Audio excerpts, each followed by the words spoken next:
ఈ press meet start అయిన దగ్గర నుంచి అండ్ మీ స్పీచ్ స్టార్ట్ అయిన దగ్గర నుంచి చాలా వరకు ఆర్టిస్ట్గా నన్ను గుర్తించారు అని చెప్పేసి అంటున్నారు.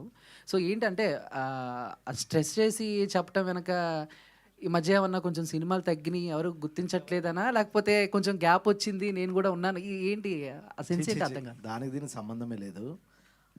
టైటిల్ ఆర్టిస్ట్ కాబట్టి అలా మాట్లాడితే కొంచెం రీచ్ అవుతుందని తప్ప గ్యాప్ వచ్చింది గుర్తించట్లేదని మీరు అనుకుంటారు, నేను అనుకోవట్లే. Okay, thank you.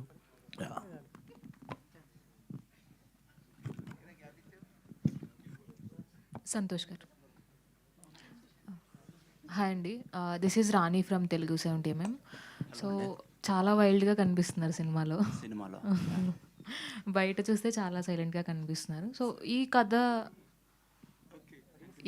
కథ చెప్పినప్పుడు డైరెక్టర్ మీ దగ్గరికి రీచ్ అయినప్పుడు సో మీ ఫస్ట్ ఒపీనియన్ ఏంటి? చెప్పనా, నిజం చెప్పనా, కథ గురించి, సినిమా గురించి? సినిమా గురించి. యాక్చువల్లీ కథ చెప్పినప్పుడు నాకు ఇందులో పిచ్చి రవి క్యారెక్టర్ నచ్చిందండి. అది నాకు ఇవ్వమని ఒక 2 months వెనుకబడ్డాను. ఫస్ట్ హీరో క్యారెక్టర్ కన్నా నాకు అది ఎందుకు మనోడు అలా చెప్పాడు, మెయిన్ దీన్ని హైలైట్ చేసి చెప్పడం వల్ల నాకు అది పిచ్చి రవి క్యారెక్టర్ బాగా నచ్చింది. వన్స్ ప్రభాకర్ గారు చేశాక సూపర్, అసలు ఆయనకి బాహుబలి తర్వాత పిచ్చి రవి క్యారెక్టర్ చాలా పేలుతుందండి. అండ్ మీరు వర్క్ చూస్తారు, చాలా బాగుంటుంది. రెగ్యులర్ వర్క్ అయితే ఉండదు, స్క్రీన్ ప్లే బేస్డ్ ఉంటుందండి. అండ్ డైలాగ్స్ పరంగా కానీ యాక్షన్ అంటే వైలెన్స్ పరంగా కానీ కొన్ని బౌండరీస్ ఉంటాయి. సో అది మించి ఉంది అని అనిపిస్తుంది. సో ఎంతవరకు అంటే ట్రైలర్లో చూసి మనం మొత్తం సినిమా అంతా ఉంటుంది అని అనుకోకపోవచ్చు, కానీ సో ఎంతవరకు అవి బౌండరీస్ అనేవి మెయింటైన్ చేశారు? ట్రైలర్ చూసి మీరు భయపడి ఉండొచ్చు, కానీ సినిమా చూస్తే మీరు ఎమోషనల్గా కనెక్ట్ అవుతారు. మేబీ మీరు 2 drops అయినా రావచ్చు. సో కంప్లీట్ డిఫరెంట్గా ఉంటుంది. ఆల్ ది బెస్ట్ అండి. Thanks lot. యాక్చువల్గా మీరు ఇందాక మాట్లాడుతూ కొన్ని సినిమాల్లో పెద్ద పెద్ద రాడ్లు గొడ్డళ్ళు వాటితో ఫైట్ చేస్తారు, కానీ ఇందులో చాలా చిన్నవే ఉన్నాయి అని చెప్పారు. యా, బట్ అది ఈజీగా అవైలబుల్గా ఉంటుంది కాబట్టి నిజంగానే దీంతో కూడా వైలెన్స్ చేస్తారనే డౌట్ అందరికీ వస్తుంది కదా. సో అది కూడా ఒక టైప్ ఆఫ్ వైలెన్సే కదా. అంటే అదే ఇంట్లో నార్మల్గా తినేదే కదా, సో దీంతో కూడా భయపెట్టచ్చా అంటే ఎట్లుంటుంది, బాగుంటుంది కదా అనిపించింది అంతే. అందుకని ఈజీగా భయపడతారు. ఎస్, ఈ కథ ఎంచుకున్నప్పుడు సో మోర్ వైలెన్స్ కనిపిస్తుంది. వైలెన్స్ కంటే కూడా ఏదో ఒక వైలెన్స్తో పాటు ఒక మెసేజ్ కూడా ఉంటుంది. ఇంత వైలెన్స్ చూపించారంటే సో డిఫరెంట్ పాయింట్ ఏం చూపిస్తున్నారు ఈ సినిమాలో? కొత్తగా కథలేం చెప్పలేం కదండి, కథ పాతగానే ఉంటుంది ఎప్పుడైనా సరే. స్క్రీన్ ప్లే కొత్తగా ఉంటుంది. సో కొత్త స్క్రీన్ ప్లేతో కొత్త ప్రజెంటేషన్ ఇచ్చాను. సో 100% ఆ హుక్ అయి చూస్తారు. నేను చెప్పే క్యారెక్టరైజేషన్స్ కానీ చెప్పే స్క్రీన్ ప్లే కానీ చాలా పర్ఫెక్ట్గా కొత్తగా అలా ఉండిపోతారు. అది నేను గ్యారంటీగా చెప్పగలుగుతాను. Krishika. Ya, hi Krishika, welcome to Tollywood. Thank you. Do you have any sisters in Tollywood? Like you are looking like a Ashu Reddy. Exactly. No. Yes, jokes apart, what is your first experience with this movie when director or any producer approaches you? So what is your first feeling and expression about this movie? First feeling was a bit weird because he was in Mumbai for casting and he called me for audition. So I've gone through that process. So of course, I just thought that, like you said, with that spoon thing and all. So I just thought that, his mind is like he's little cuckoo. So I thought, I don't know what he's gonna make. But when I came here, I did look test, and after when shoot began, I think I am so lucky that I got this part. And like earlier I said that thank you so much, sir, for choosing me for Janu, because I think I don't think so I could have asked for a better debut here. So thank you so much. Maybe he gave the new element to the violence. I think so. I think so. And it's a different one, so Yes. I hope people enjoy it. Producer garu. Sir మీరు as a business మ్యాన్గా ఉంటూ so మీకు ఆ హెడేక్సే చాలా ఉంటాయి. But why సినిమాని ఎందుకు చూస్ చేసుకున్నారు? And ఈ సినిమా మీద మీ కాన్ఫిడెన్స్ లెవెల్స్ ఏ విధంగా ఉన్నాయి? అండ్ ఆడియన్స్కి ఎంతవరకు రీచ్ అవుతుంది అని అనుకుంటున్నారు? Well, this is a great opportunity and to connect with my country because I have been living in the United States for last 25 years. So నేను ఈ లాట్ ఆఫ్ తెలుగు అసోసియేషన్స్కి ప్రెసిడెంట్గా ఉన్నాను అమెరికాలో ఉన్నప్పుడు. లాట్ ఆఫ్ ఈ యాక్టర్స్ని హీరోస్ని వాళ్ళు తీసుకొచ్చేవాడిని నేను అక్కడికి, పెద్ద పెద్ద ఈవెంట్లు చేసేవాళ్ళం మేము. సో ఆ విధంగా నాకు ఆల్మోస్ట్ చిన్నప్పటి నుంచి కూడా నాకు ఒక ఫిల్మ్స్ అంటే ఒక ప్యాషన్ ఉందండి. డిస్పైట్ ద ఫ్యాక్ట్ దట్ నేను ఒక ఇన్ఫర్మేషన్ టెక్నాలజీ కంపెనీస్కి సీఈఓగా ఉంటూ ఫిల్మ్స్ తీయాలని ఒక ప్యాషన్ నాకు ఉంది, ఒక కైండ్ ఆఫ్ డిటర్మినేషన్ ఉంది. సో నేను నా ఫస్ట్ ఫిలిం నువ్వు తోపురే తీస్తున్నప్పుడు ప్రొడ్యూసర్ డైరెక్టర్ రతన్ రిషి నేను ఆల్మోస్ట్ ఈ 2 సినిమాలు కూడా ప్యారలల్గా తీయడం జరిగింది. అప్పుడు నాకు కనెక్ట్ అయ్యాడు నాకు. సో తర్వాత మా 2 మూవీస్ రిలీజ్ అయినాయి. నాది 2019లో నా ఫిల్మ్ రిలీజ్ అవ్వటం, నేను ఇంకొక ఒక ప్రొడ్యూసర్ ఇద్దరం కలిసి తీసినటువంటి మూవీ. సో తర్వాత రిషి నాకు అప్రోచ్ అవ్వడం జరిగింది, ఇలా ఒక మంచి కాన్సెప్ట్ ఉంది ఈ మూవీ ఇది చేద్దామని. సో మెయిన్ నా మోటివ్ ఏంటంటే I just wanted to bring new comers to this film and I wanted encourage them. అది మెయిన్ మోటివ్తో ఈ మూవీ. అంటే as a matter of fact నేను అసలు ఈ మూవీ స్టోరీ వినలేదండి యాక్సెప్ట్ చేసినప్పుడు. క్వైట్ అది ఇంట్రెస్టింగ్ ఉంటుంది చాలామందికి.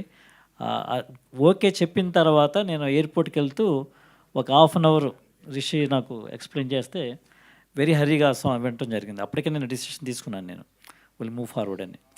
సో ఆ విధంగా అంటే ఒక మంచి ఇంట్రెస్ట్తో తీసినటువంటి ఫిల్మ్ ఇది. అయితే చాలా బాగా వచ్చింది. ఒక ప్యాషనేట్తో వచ్చే ఏ యాక్టర్స్కైనా డైరెక్టర్స్కైనా ప్రొడ్యూసర్స్కైనా వచ్చిన తర్వాత ఒపీనియన్ అనేది కొంచెం మారుతూ ఉంటుంది. సో ఇప్పుడు మీరు అంటే బిఫోర్ మూవీస్ వైపు చూడకముందు ఇప్పుడు మూవీ తీసిన తర్వాత మీ ఒపీనియన్ ఏమైనా స్టాండర్డ్స్ ఏమైనా తగ్గాయా పెరిగాయా అంటే ఏం చెప్తారు? స్టాండర్డ్ చాలా పెంచామండి. యాక్చువల్ రిషి నన్ను అప్రోచ్ అయినప్పుడు జేమ్స్ గారు మనం 1.5 crores మనం సినిమా తీసేద్దాం అన్న ఆ సినిమా మేము ఎక్కడ కూడా ప్రొడక్షన్ వాల్యూస్ కాంప్రమైజ్ అవ్వకుండా. Not about the money. So me ideology అంటే ఒక ఐడియాతో సినిమా మీద ప్యాషన్తో వచ్చుంటారు కదా. సో తర్వాత సినిమా తీసిన తర్వాత మీ ఒపీనియన్ ఏమైనా చేంజ్ అయిందా లేదంటే అదే ప్యాషనేట్తో ఉన్నారా అనేది?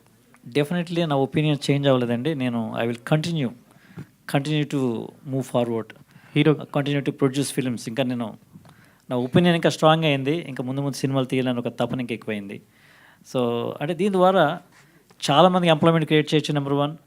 చాలామంది కొత్త యాక్టర్స్ని ఎంకరేజ్ చేయొచ్చు, నెంబర్ 2. సో దిస్ సొసైటీ కూడా ఒక మంచి మెసేజ్ని ఇచ్చే సినిమాలు కూడా వెనుకోవడానికి అవకాశం ఉంటుంది. అంటే at the same time commercial యాంగిల్స్లో చూసుకుంటూ కూడా మనం చేయడానికి అవకాశం ఉంటుందని నాకు భావనకి ఇది అయింది.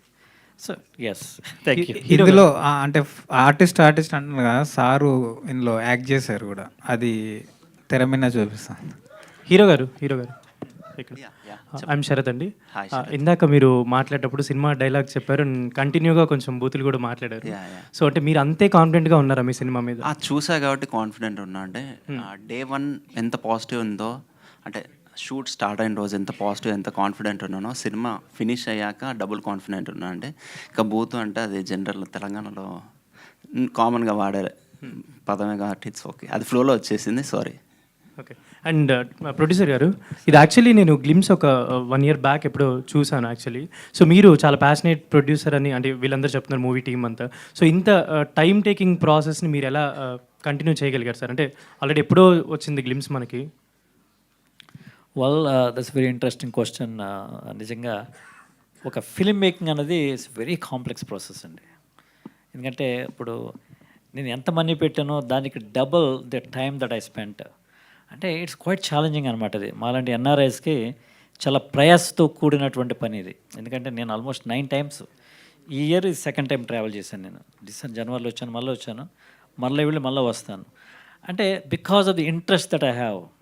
అంటే నేను చాలా క్లోజ్గా నేను పార్టిసిపేట్ చేశాను ఫిల్మ్లో, షూటింగ్లో కానీ ఈ పోస్ట్ ప్రొడక్షన్లో కానీ వీటిలో కూడా ఇంట్రెస్టింగ్గా పార్టిసిపేట్ జరిగింది. So it's a different kind of travel అండి ఇది. But I'm enjoying it. I'm thankful to my wife who is supporting మీ.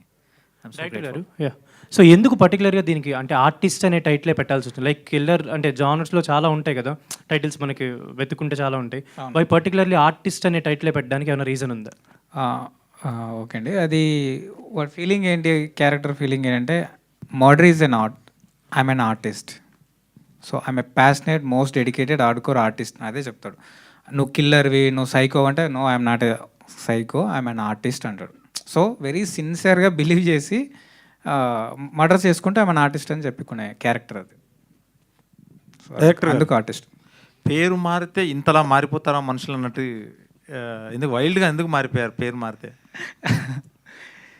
అంటే ఫస్ట్ నేను సినిమాని ఎలా చూశానంటే అండి, మంచి డీసెంట్, మంచి అటెంప్ట్, మలయాళం, తమిళ్ సినిమాలు ఎక్కువ ఫ్లేవర్ తీసుకుంటాం కదా, ఆ హానెస్టీతోని ఫస్ట్ సినిమా చేసినప్పుడు ఒక చిన్న భ్రమ ఉంటుంది. అంటే మనకి అది ఎక్స్పీరియన్స్ లేకపోవడం కూడా కావచ్చు. మంచి సినిమా చేసినప్పుడు ఎవరన్నా తీసుకుంటారు, ఇట్లా రిలీజ్ చేస్తారు, ఇలాంటివి ఉంటాయి అని. సో ఆ దాంట్లో ఉండేది. అప్పుడు చేసిన తర్వాత దాన్ని రిలీజ్ చేయడానికి నేను పడ్డ తప్పని మామూలుగా కాదు, అది చాలా టార్చర్. సో సినిమా అంటేనే కమర్షియల్. సో ఇక్కడ ఎవరికి హెల్ప్ చేయాల్సిన అవసరం చేయరు కూడా. ఇట్స్ ఎ కంప్లీట్ బిజినెస్, ఎవరిని తప్పుపడడానికి కూడా లేదు ఇది. So it's complete business. నాకేంటి నీకేంటి, నీకు నేను చేస్తే నాకేం వస్తుంది అనేది మ్యాటర్. సో నా సినిమా ఎవరు తెలీదు, నేను ఒకటి తెలీదు, నేను అద్భుతం చేసినానంటే ఎట్లా అద్భుతం అవుతుంది? అది మీడియా తీసుకొని జనాలకు వెళ్ళినప్పుడు అది అద్భుతం, అదర్వైజ్ అది అద్భుతం కాదు అది. సో అట్లా సినిమా అది పోయింది. సో అంటే మన కాంటెంట్ ఏదైతే ఉంటుందో జనాలకు దూసుకెళ్ళిపోవాలి, ఒక రాపినా కూడా ఆగకూడదు. సో దానికి హెల్ప్ మీడియా ఉంటుంది. సో అలాంటి కంటెంట్ కమర్షియల్గానే సినిమాని చూడాలి. ఆఫ్టర్ నువ్వేంటో తెలిసిన తర్వాత నువ్వు ఏ సినిమానే చెయ్యి, బాగుంటుంది అనే ఉద్దేశంతో జస్ట్ ఇలా కమర్షియల్గా చంపుతాడు ఆర్టిస్టిక్గా. ఏంటని ఎన్ని రకాలుగా చంపుతుంటాడు ఆర్టిస్టిక్గా అని? అట్లా వెరైటీస్ ఏం లేవండి. నార్మల్గా అతనికి అప్పుడు అనిపించిన దాన్ని బట్టి. సో కిల్ పర్ఫెక్ట్లీ అన్నాం కదా, సో ప్రాణం చాలా విలువైనది, దాన్ని ఎట్లా పడితే అట్లా తీయొద్దు, పర్ఫెక్ట్గా చేయాలనేది వాడి ఇంటెన్షన్. రీసెంట్లీ మార్కో ఒక వైలెంట్, ఇలాగే వైలెంట్గా ఉంది, ఇష్టం వచ్చినట్టు చంపేయడం ఉంటుంది. నెక్స్ట్ హిట్ 3 నాని సినిమాలో కూడా ఉంది, నిన్న రిలీజ్ అయిన సినిమాలో కూడా. వైలెంట్ ఇంత ఎక్కువగా ఉండడాన్ని మీరు ఏమంటారు? అంటే మీరు కూడా దాన్ని అదే బాటలో వెళ్తున్నారా? అంటే చిన్న సినిమాకి పెద్ద సినిమాకి చిన్న చేంజ్ ఏంటంటే కాంప్లికేషన్ చాలా ఉంటుంది. అంటే ఒక చిన్న సినిమా బయటికి రావడానికి, అది ఫామ్ చేసుకోవడానికి, ఇక్కడ దాకా రావడానికి చాలా కష్టం ఉంటుంది కదా. సో యాక్చువల్లీ ఇది 2 years బ్యాక్. సో ఇప్పుడు ఈ గ్యాప్లో ఇవన్నీ రావడం వల్ల నేను ఇన్స్పైర్ అయినట్టుగా ఉంది, వీటిని ఫాలో అయినట్టుంది. So end of the day ఏది ముందు వచ్చింది అనేది ఇంపార్టెంట్. సో వాటిని ఏమి తీసుకునేది కాదు. బట్ వైలెన్స్ అనేది కొంచెం మాస్ యాంగిల్లో చూస్తాం కదా, అది జనాలకి ఈజీగా వెళ్తుంది, ఆడియన్కి ఎక్కువ అట్రాక్షన్గా ఉంటుంది అనే ఉద్దేశంతో. అందుకే క్రైమ్ ఎవరు ఎంకరేజ్ చేయరు, కానీ ఇంట్రెస్టింగ్గా చూస్తారు. క్రైమ్ జరిగిన దాన్ని పగలబడి మరి బ్యాక్ టు బ్యాక్ మనం బ్రేకింగ్ న్యూస్ లాగా చూస్తూ ఉంటాం. అదే చెప్తున్నాడు అక్కడ. క్రైమ్ ఎవరు ఎంకరేజ్, చంపమని చెప్పారు, ఏం చెప్పారు, కానీ వచ్చిన దాన్ని మాత్రం బ్యాక్ టు బ్యాక్ చూస్తారు. ఎలా చంపాడు, ఏం జరిగింది, లోపు ఎలా వదిలేశారు, ఎక్కడ దొరికాడు, ఏంటి, దాని మీద 100 ఎపిసోడ్లు వస్తాయి. వైలెంట్ ఎంతగా చూపించారో రొమాన్స్ కూడా అంతే ఎక్కువ చూపించినట్టున్నారు. బ్యాలెన్స్ చేయాలి కదని. ప్రొడ్యూసర్ గారు, సార్ అమెరికా నుంచి వచ్చి ఇంత వైలెంట్ చూపించాలా 2 గంటల సినిమా? అంటే ఆడియన్స్ యొక్క పల్స్ బట్టి మనం సినిమాలు తీయడం అన్నది కూడా ఒక ఇంట్రెస్టింగ్ అది. సో అయితే ఆయన కథ నా దగ్గర తీసుకొచ్చినప్పుడు మరి ఆ కథ ప్రకారం మరి చేయాలి, దాంట్లో ఒక వండర్ఫుల్ మెసేజ్ ఉంటుంది ఎట్ ది ఎండ్. ఆ మెసేజ్ బట్టి నేను యాక్సెప్ట్ చేయడం జరిగిందండి.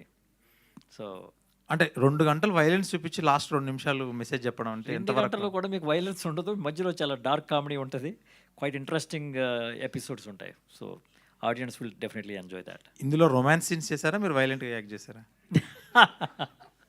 నాది జస్ట్ ఒక 1 minute ఎపిసోడ్ అన్నది. సో డైరెక్టర్ గారు ఏంటంటే మీరు చేయాలి అంటే అఫ్కోర్స్ ఐఎమ్ ఆల్సో ఇంట్రెస్టెడ్. నేను తీసే ముందు ఫిల్మ్స్లో కంపల్సరీగా నేను ఒక చిన్న యాక్షన్ చేద్దామని అనుకుంటున్నాను, క్యారెక్టర్ చేద్దామని. ఇంట్లో వాళ్ళు చూసారా సార్ ఈ సినిమా? మా వైఫ్ పిల్లలు చూసారండి. Yeah, okay, all the best. Thank you. Director గారు ఇక్కడ హాయ్ అండి, ఐమ్ అంజలి. హాయ్ అండి. సో ట్రైలర్ చాలా బాగుంది అండ్ సాంగ్ కూడా చాలా బాగుంది. Thank you. బట్ ఇందాక మీరు మాట్లాడుతూ అంటే 2 years బ్యాక్ రావాల్సిన సినిమా, సో ముందుగా ఆల్మోస్ట్ అన్ని ఈ జానరాలు వచ్చేసాయి కాబట్టి ఇన్స్పైర్ అయ్యానేమో అని అంటున్నారు. But too much of violence ఉంది, at the same time too much of romance కూడా ఉంది. But these kind of cinema తీయాలంటే డెఫినెట్లీ ఏదో ఒక ఇన్స్పిరేషన్ అన్నది ఉంటుంది. So Malayalam kind of movies ఏమైనా చూసి ఇన్స్పైర్ అయ్యారా, లేకపోతే what kind of a movie చూసి ఇన్స్పైర్ అయ్యి ఇలాంటి మూవీ తీయాలనుకున్నారు? బికాస్ ఒక రెగ్యులర్ లైఫ్లో ఉన్న అందుబాటులో ఉన్న వస్తువుతోనే చంపచ్చు అని మీరు చూపిస్తున్నారు. సో అది డెఫినెట్లీ షాకింగ్గానే ఉంటుంది. So what is the point, inspire చేసిన పాయింట్ ఏంటి మీకు? ఓకే అండి, థ్యాంక్ యూ. 2 years బ్యాక్ రావాల్సిందని కాదు, 2 years బ్యాక్ రాసుకున్న కథ ఫ్లోలో మేకింగ్ వైజ్గా కానీ ఇవన్నీ అట్లా చెప్పాను నేను. సో అప్పటికి అయిపోయిందని కాదు. సో ఇంకోటి ఏంటంటే ఇన్స్పిరేషన్ నాకు సమాజమే. కథ ఎప్పుడైనా సరే సమాజం నుంచే ఎక్కువ వస్తుంది. నేను సమాజాన్ని ఎక్కువ చదువుతాను, చూస్తాను, రెగ్యులర్ న్యూస్ కావచ్చు ఏదైనా. సో ఆ న్యూస్లో నుంచి వచ్చిన పాయింటే నేను తీసుకున్నాను అన్నట్టు. సో అదే నా సో ఇన్స్పిరేషన్. ఇది ట్రూ ఇన్సిడెంటా? 100%. ఓకే, సంతోష్ గారు. హాయ్ అండి. హాయ్, సో చాలా రూడ్గా కనిపిస్తున్నారు, ఒక మూర్ఖుల్లా కనిపిస్తున్నారు. అంటే టు బి వెరీ ఫ్రాంక్గా చెప్పాలంటే దీస్ కైండ్ ఆఫ్ క్యారెక్టర్స్ చేయడానికి కొంచెం హోంవర్క్ అనేది చేయాల్సి వస్తుంది. సో అలా మీకు ఎవరైనా అంటే లైక్ ఎవరైనా చూసి నేర్చుకోవడం కానీ, ఎనీ మూవీస్ చూసారా ఏంటి క్యారెక్టర్ బిల్డ్ చేసుకోవడానికి? హోంవర్క్ ఏం చేయలేదు, డైరెక్టర్ ఏం చెప్తా చెప్పాను. మీకు ఆ మూర్ఖత్వం, ఆ వాయిలెన్స్ ఏదన్నా ఉన్నా డైరెక్టర్దే, నాది కాదు. సో సమ్ సీన్స్ ఇలాంటివి కొన్ని సీన్స్ చేస్తున్నప్పుడు మన మూవీ షూటింగ్ అయిపోయినా ఏదైపోయినా కొన్ని మనకి అలా హాంట్ చేస్తూ ఉంటాయి, ఉండిపోతూ ఉంటుంది మైండ్లో అవి చేస్తూ ఉన్నా సరే. సో ఐ మీన్ మీకు ఏ సిచ్యువేషన్ ఆర్ ఏ సీన్ చేస్తున్నప్పుడు కొంచెం ఇబ్బంది ఫీల్ అయ్యారు అండ్ చాలా రోజుల వరకు హాంట్ చేసింది? బేసిక్గా అందరు వైలెంట్ అంటున్నారు కానీ ట్రైలర్లోనే వాయిలెన్స్ ఉంటుందండి. మీరు మూవీ చూసాక ఈ క్వశ్చన్స్ అడగరు. మరి మీరు మాకు చూపించిన దాన్ని బట్టి మేము అడుగుతాం ఫుల్ కదా. మూవీ చూసాక చాలా బాగుంటుంది. ఒక సిస్టర్ స్టోరీ కానివ్వండి, సొసైటీలో ఉన్న ఒక ప్రాబ్లం గురించి డిస్కస్ చేస్తాం. ట్రైలర్ కట్ అలా చేశారు మా director. So some commercial elements కోసం. ఓకే, బట్ నేను అడిగిన క్వశ్చన్కి ఆన్సర్ రాలా. Is there any particular scene that haunt you till? No అండి, నో. చాలా కూల్గా చేసుకుంటూ వెళ్ళిపోయాం. నేను సంతోష్ గారు అంటే ట్రైలర్లో చూస్తుంటే మనకి మీరు సిగార్స్ అనేది ఇలా తీసుకొని వెళ్తుంటారు కదా. సో అంటే ప్రాక్టీస్ టైంలో ఇప్పటి వరకు అంటే టిల్ ది షూటింగ్ ఎండ్ వరకు ఎన్ని సిగార్స్ అనేది ఆ షార్ట్గా అయితే చాలా ఇబ్బంది పడ్డా అండి. వామిటింగ్ అయింది నాకు. సిగరెట్ అంటే ఓకే, అప్పుడప్పుడు చుట్ట ఆ స్మెల్కే వామిటింగ్ వచ్చింది. సో అది చాలా కష్టపడ్డా అండి. సో అంటే ఇప్పటివరకు ఎన్ని పప్స్ అని వచ్చాము అంటే మీ దృష్టిలో, అంటే ఇప్పటివరకు పర్ఫెక్ట్ ట్రయల్ కోసం కావచ్చు? అదే ఒక 20 దాగుంటా, ఒక్క షార్ట్కి 20 చుట్టాలు దాగుంటా అండి. దానికి స్పెషల్గా రాజమండ్రి నుంచి తెప్పించారు. అక్కడ ఆర్టిస్ట్ కనబడుతున్నారు. Thank you. అంటే డైరెక్టర్ చెప్పింది చేయాలి, అది ఎంత కష్టం ఉన్నా. ఆపర్చునిటీ కోసం వెయిట్ చేస్తున్నాం, అలాంటి ఒక పర్సన్కి వచ్చింది. సో దాన్ని మనం ఫుల్ఫిల్ చేయాలి. వెంకీ అన్న,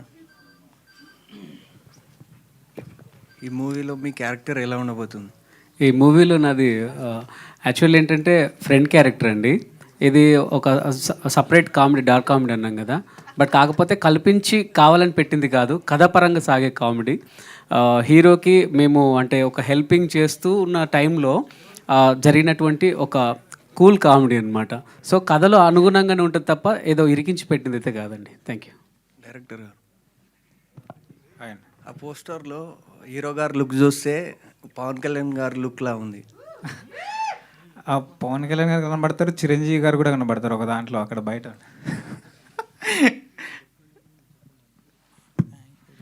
హీరో గారు, యాక్చువల్లీ మీరు ఇందాక అంటున్నారు అది రవి క్యారెక్టర్ నేను చేయాలనుకున్నాను, పిచ్చి రవి క్యారెక్టర్ మీరు చేయాలనుకున్నారు.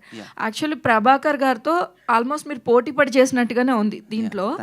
సో ఆయనతో వర్కింగ్ ఎక్స్పీరియన్స్ అండ్ అలాంటి ఆర్టిస్ట్తోని అంటే బీట్ చేయాలంటే కొంచెం కష్టమవుతుంది. సో మీరు ఎటువంటి జాగ్రత్తలు తీసుకున్నారు ఆయనతో ఈక్వల్గా యాక్ట్ చేయడానికి? కానీ ఎటువంటి జాగ్రత్తలు తీసుకోవడం జరిగింది? ఏమోండి, నేనైతే ఏం కష్టపడ్డట్టు అనిపించలేదు. జస్ట్ బ్లాంక్ వెళ్ళాను, డైరెక్టర్ ఏం చెప్పారో అది చేసి వచ్చాను అంతే. అది ఏదన్నా అప్రిసియేషన్ వచ్చినా డైరెక్టర్కి వస్తుంది. మొత్తం డైరెక్టర్ గారు ఎలా చెప్తారు అంతే అండి. నా ఇన్పుట్స్ ఏం లేవు, జస్ట్ చెప్పింది చేశాను అంతే. ఒకటి ఉంది, చుట్టాలు యాక్చువల్లీ నేను సీగర్ అవే అనుకున్నాను, మనోడే చుట్టాలు అక్కడ నుంచి తీసుకురావడం ఇది ఉంది నీదేది. సంతోష్ బ్రో, ఇందాక మీరు మాట్లాడుతూ అసలు ఈ సినిమా నేను వేరే అనే పెద్ద హీరో చేయాల్సింది, అవును, బయట అవునండి. నేను చేశానని చెప్పారు. Yeah, so yeah. ఎవరా హీరో? అది ఎలా చెప్తామంటే యా లేదు చెవులో చెప్తా. ఈయనకంటే చేసాను కొంచెం. రమేష్ గారు, రమేష్ అన్న అన్న అంటే ఇప్పుడు ఏ సినిమాలో చూసుకున్నా మీది ఎక్కువ తాగుబోతు క్యారెక్టర్ ఉంటుంది. అంటే మీ పేరు కూడా తాగుబోతు రమేష్ అని పేరు మాత్రం. కానీ ఈ సినిమాలో తాగుబోతు క్యారెక్టర్ అసలు లేదని చెప్తున్నారు కదా. అంటే అదే ఇప్పుడు బేసికల్గా గ్యాబ్ అంటే మనోడు అన్నాడు కదా, గ్యాబ్ వచ్చిందని ప్రెస్టేజ్ అంటే ప్రెస్టేషన్ ఏముండదు. ఏ క్యారెక్టర్ అయినా ఒక పీక్స్ వరకు వెళ్తాం. తాగుబోతు పీక్స్ చూసే కదా, అవి వచ్చినా చేయబుద్ధి కాదు, తెలియకుండా ఆ గ్యాబ్. నన్ను నేను కొత్తగా ప్రూవ్ చేసుకోవాలంటే ఇలాంటి సినిమాలు పడాలి కదా. పేరు అదే ఉంటుంది, తాగుబోతు Ramesh is a brand, right? అట్లా అని ప్రతిరోజు తాగితే బాగోదు కదా, ఇంట్లో కూడా రానియరు.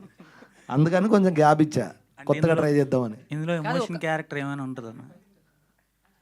ఎమోషనల్ క్యారెక్టర్ ఏమైనా ఉంటుందా లేకపోతే? ప్రొడ్యూసర్ గారు క్లియర్గా చెప్పారు, రమేష్ నవ్విచ్చాడు, ఏ కట్ ఎడిటింగ్లో పోయినా అంటే నాదా అంటే నీది కాదా అన్నాడు. మళ్ళీ నువ్వు ఎమోషనల్ అంటావు. Okay next. అంటే ఇప్పుడు ఒక పెద్ద సినిమాలో సేమ్ మళ్ళీ తాగబోతు క్యారెక్టర్ వస్తే చేస్తారా, లేకపోతే మళ్ళీ పెద్ద సినిమా చిన్న సినిమా ఏముండదు బ్రో, నాకు నచ్చాలి ఫస్ట్. ఓకే, ఇంకోటి ఏంటంటే ఎప్పుడైనా ఇది పెద్ద సినిమా చిన్న సినిమా అంటే ఏముండదు, నా అవసరం ఉంటే ఎవరైనా పిలుస్తారు కదా. అట్లా అంటే చిరంజీవి గారి సినిమా కూడా చేశా కదా, బోలా శంకర. ఒక్క సినిమా అందమే తాగుతాం, సినిమా అంతా తాగం కదా. అట్లా కొంచెం అవాయిడ్ చేద్దామని. కొంచెం నేను బాగానే ఉన్నా కదా, బాలేనా మరి? మీ ఫ్రెండ్స్ జబర్దస్త్ నుంచి అటు వేణు గారు కానీ లేకపోతే ధనరాజు గారు కానీ ఇద్దరు కూడా డైరెక్టర్గా టర్న్ తీసుకున్నారు. అవును. అండ్ ఫ్యూచర్లో ఎప్పుడైనా తాగుబోతు రమేష్ గారిని మేము ఏమన్నా సర్ప్రైజింగ్గా ఏమన్నా ఒక సినిమా డైరెక్టర్ అయ్యి చూస్తామా అని ఉందా? అది ఏమో, అది నాకు తెలియదు. వెంకయ్య మీకు కూడా ఉంది కదన్న, ఉంది చెప్పాలి. ఉంది అన్న, ఉంది. ఆల్రెడీ కథ కూడా అయిపోయింది. చాలా పెద్ద బ్యానర్ లో రాబోతుంది, ఇదైతే చెప్పగలరు. చాలా పెద్ద బ్యానర్ లో ఉంది, నిజంగానే ఉంది. అంటే వీళ్ళు నా ఫ్రెండ్స్ డైరెక్ట్లు అవ్వకముందు కథలు చెప్పేటోడిని. కాకపోతే మనల్ని నమ్మి ఎవరో ముందుకు రావాలి, అది మన చేతులు ఉండదు, మన టైం అన్న. తెలిసిపోయింది, ఓపెన్ అయిపోయింది. ఓకే అన్న, వెయిటింగ్ అన్న. క్యారెక్టర్ ఏంటన్న అంటే ఇప్పుడు తాగుబోతు కాకుండా ఏది ఇంకా అంటే మీకు చేయాల్సిన రోల్ ఏదైనా, డ్రీమ్ రోల్ ఏదైనా ఉందన్న? జబర్దస్త్లో మస్తు చేస్తున్నావు కదనే. అదే అంటే డిఫరెంట్గా ఏదైనా సినిమాల్లో కనబడే. అంటే ఎప్పుడైనా గుర్తుపెట్టుకోవాలి, ఒక విషయం చెప్తా. యాక్టర్ అనేవాడికి డైరెక్టర్లు రైటర్లు రాయాలి. నేను డిఫరెంట్ క్యారెక్టర్ అంటే నేను కథ రాసుకోవాలి. ఇప్పుడు అంటే మీకు చేయాలని ఏదైనా ఉంటుంది కదా, డైరెక్షన్ చేయాలని ఉంది. ఓకే. అండ్ సినిమా లాస్ట్లో నోట్ అండ్ కాషన్ ఒకటి మెన్షన్ చేయాల్సి వస్తుందేమో, all violence and elements belongs to only director అని. అయితే నాకు ఒక కొంచెం ఫస్ట్ ఇచ్చారు హీరోయిన్ అండ్ సోనియా ఆక్లా గారు. ఫస్ట్ డే షూట్కి వచ్చినప్పుడు సోనియా ఆక్లా నన్ను వచ్చి కలిసి సెకండ్ ఇచ్చి వెళ్ళారు మేకప్ వేసుకోవడానికి. ఎందుకు తెలియదు, అంటే రెస్పెక్ట్ ఏమో అని అనుకున్నాను. ఒక షార్ట్ అయిపోయిన తర్వాత తను చెప్పింది, కొంచెం ఇన్స్టాగ్రామ్లో ఫొటోస్ చేంజ్ అయ్యావా. ఎందుకు ఏమైందంటే కొంచెం సైకోలాగా ఉన్నావు, నేను వచ్చి చెక్ చేసి నువ్వు ఎట్లా బిహేవియర్ ఉంటుందో తెలుసుకొని పోయి మేకప్ వేసుకున్నా, నాకు తేడా అనిపిస్తే నేను వెళ్ళిపోయేవాడిని అని అనేసింది. మరి ఇప్పుడు ఓకేనా పర్లేదా అంటే ఓకే పర్లేదు అని. మరి ఆర్జీ గారితో చేశారు కదా, మరి ఏమనిపించింది అంటే ఆయన కూల్, మరి వర్క్ చేస్తే కదా తెలిసేది, చూసి ఎట్లా డిసైడ్ చేస్తారు అని అన్నాను. ఈ హీరోయిన్ గారు కూడా సేమ్ అదే బిరుదు ఇచ్చారు, బట్ నేను అది కాదు, సినిమా వారికి అంతే. అండ్ ఈ టీమ్ని బ్లెస్ చేయడానికి విచ్చేసినటువంటి సీనియర్ ఐఏఎస్ శివశంకర్ గారిని వేదిక మీద జాయిన్ అవ్వాల్సిందిగా రిక్వెస్ట్ చేస్తున్నాం. హియర్ వి వెల్కమ్ శివశంకర్ గారు ఆన్ స్టేజ్ ప్లీజ్.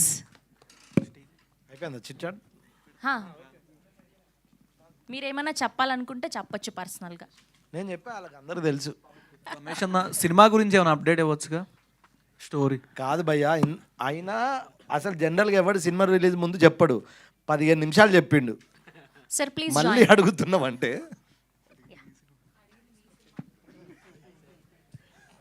అన్న 15 నిమిషాలు మాట్లాడినా సినిమా త్వరలో.